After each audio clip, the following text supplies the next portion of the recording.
Epistle 26, on Old Age and Death. I was just lately telling you that I was within sight of old age. I am now afraid that I have left old age behind me, for some other word would now apply to my years, or at any rate to my body, since old age means a time of life that is weary rather than crushed. You may rate me in the worn-out class, of those who are nearing the end. Nevertheless, I offer thanks to myself, with you as witness, for I feel that age has done no damage to my mind. Though I feel its effects on my constitution, only my vices, and the outward aids to these vices, have reached old age. My mind is strong, and rejoices that it has but slight connection with the body. It has laid aside the greater part of its load. It is alert. It takes issue with me on the subject of old age. It declares that old age is its time of bloom. Allow me to take it at its word, and let me make the most of the advantages it possesses. The mind bids me to do some thinking, and consider how much of this peace of the spirit and moderation of character I owe to wisdom, and how much to my time of life.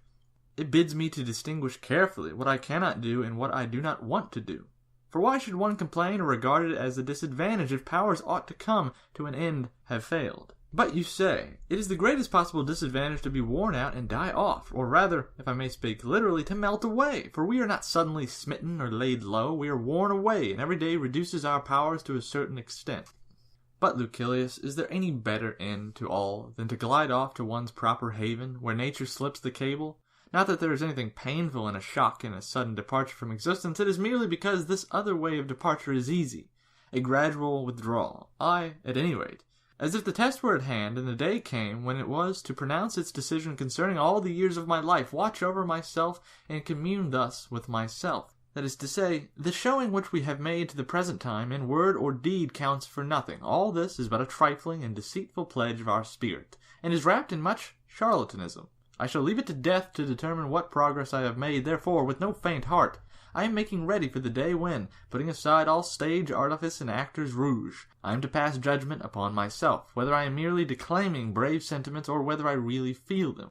Whether all the bold threats I have uttered against fortune are a pretense and a farce. Put aside the opinion of the world that is always wavering and always takes both sides. Put aside the studies which you have pursued through your life. Death will deliver the final judgment in your case. This is what I mean. Your debates and learned talks, your maxims gathered from the teachings of the wise, your cultured conversation, all these things afford no proof of the real strength of your soul.